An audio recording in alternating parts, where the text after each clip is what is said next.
The purpose of this video today is to provide you with an introduction to the WebYep content management system and to walk you through setup and using the new stack elements which I'm releasing for WebYep 2 today. WebYep has been around for a number of years. I think its origins began all the way back in about 2002. It's open source, which means that anybody can come along and edit the source code, commit changes to the code base and make improvements and bug fixes and things like that. So this is very much a content management system which is around for the long term rather than one which is of here today, gone tomorrow type of thing.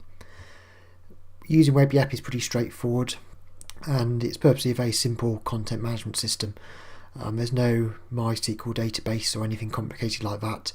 All the content and files and settings are stored in a flat file format within the WebYep system folder on your website or on your web server.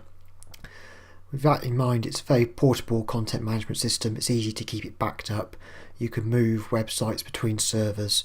So for example, you could develop a website in MAMP on your computer and you could very easily publish it online to a server.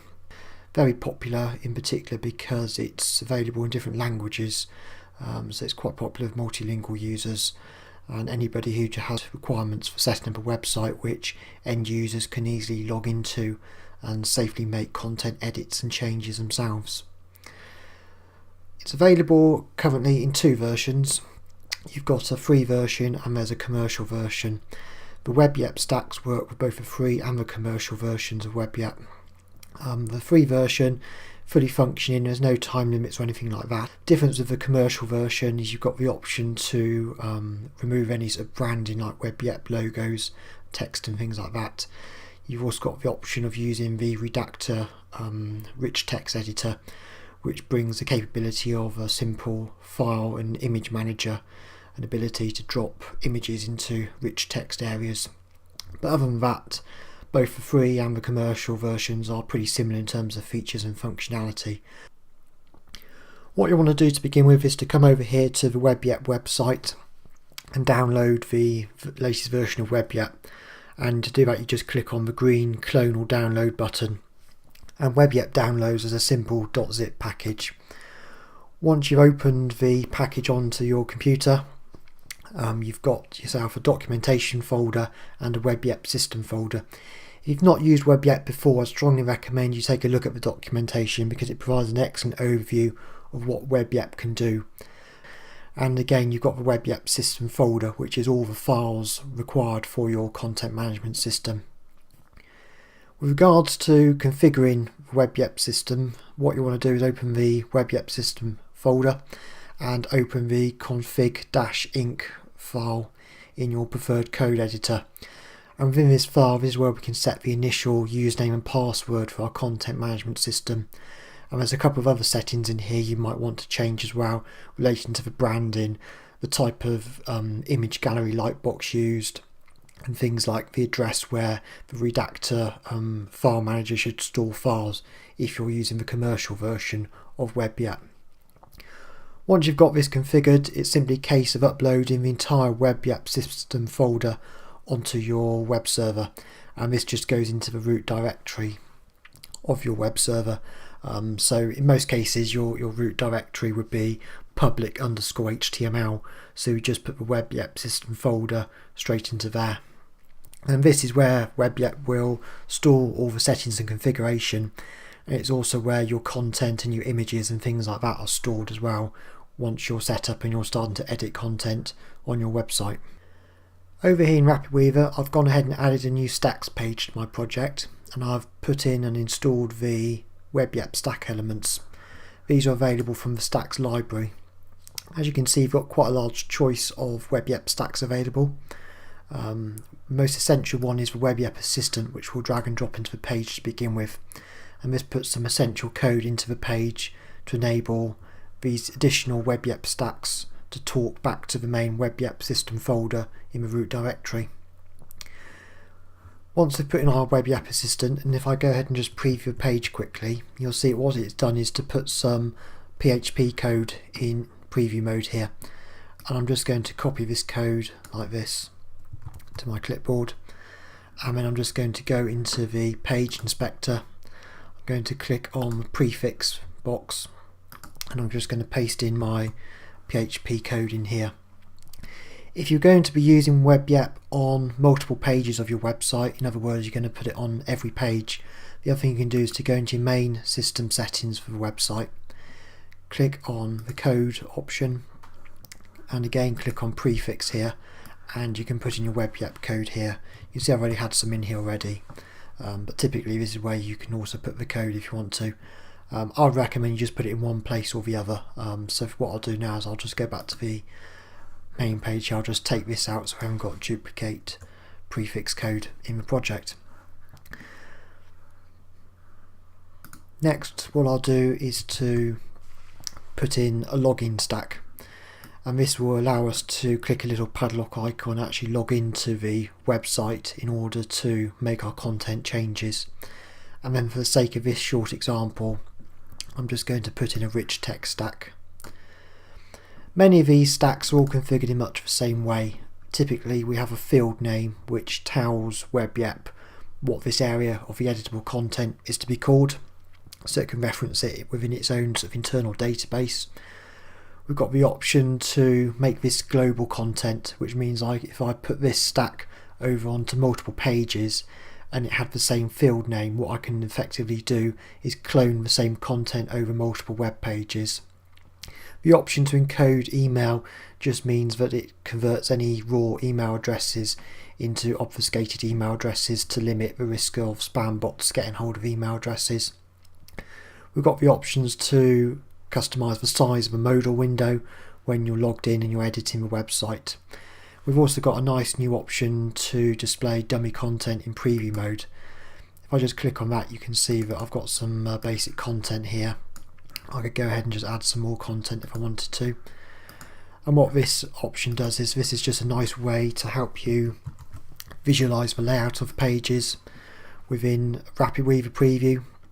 It can help you prototype and create mock-ups of new page designs, even though you wouldn't be able to sort of edit this content within RapidWeaver Preview.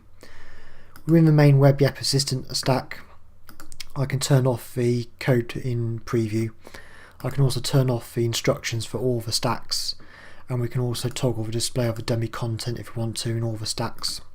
And if I just go ahead now and preview my page, you can see all we've got in here now is for dummy content, and we've got ourselves a little login button here as well. Now I can't actually log in and edit this content in RapidWeaver Preview, neither can I sync content which is on the server back into RapidWeaver, but this gives a good visualization of what the completed page will look like.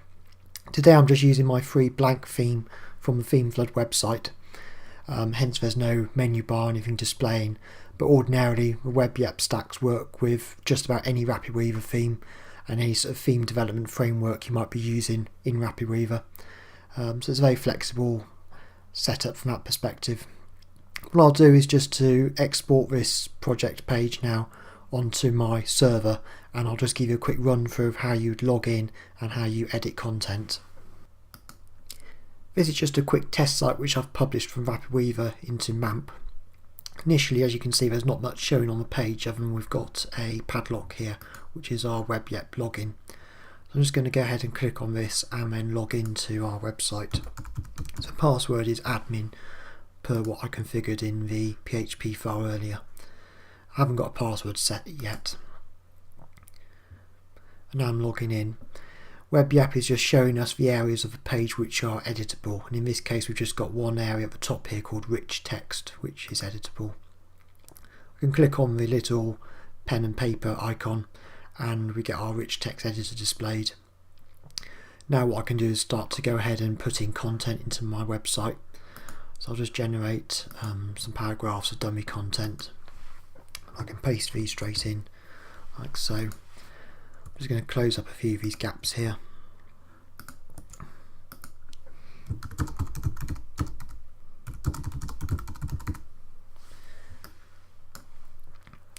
I can apply some basic formatting to my content as well to give it a bit more style, and I can also go ahead and put in pictures as well if I want to.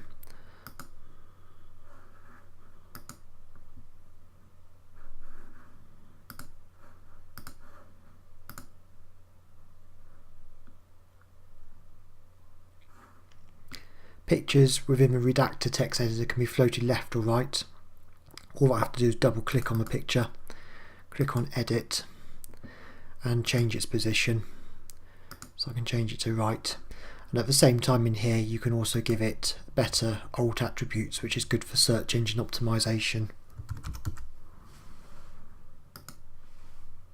There we go, so you can see now I've added a title, some sample content, a picture, and I've configured it so that the text actually wraps around the picture.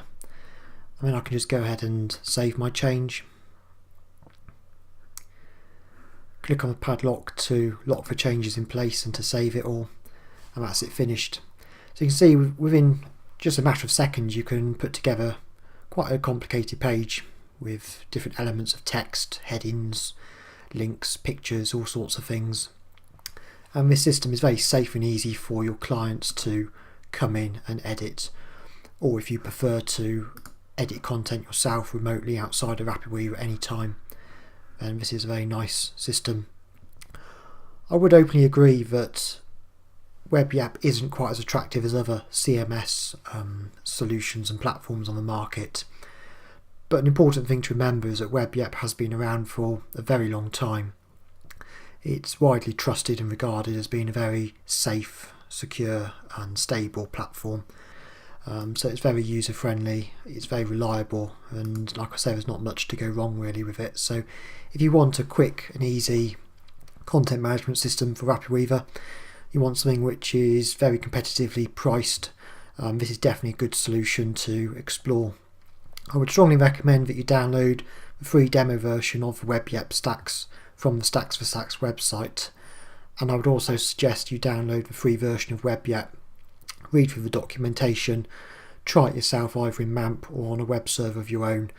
Just spend a bit of time playing around with it, seeing what it can do, and you might determine that, like me, it's a really good solution to offer to clients if you want to build websites which are editable outside of RapidWeaver. There's a lot of different stacks available for WebYep. There's all sorts of things like image galleries. You can certainly set up things like a simple YouTube gallery if you wanted to. We've got a menu stack, loop stacks. We've got the option to set up simple toggle accordions. You can also conditionally display content depending on the date or the time of day. And there's also a Boolean stack, which means you can actually log in and toggle the display of content on and off altogether within your website. So I'd suggest you have a sort of good play around with WebYep and WebYep stacks. If you do have any questions, then feel free to let me know. So that's all I wanted to cover today. Hope you found this video useful. As always, please give this video a thumbs up if you've enjoyed it and subscribe to my YouTube channel. And until next time, goodbye.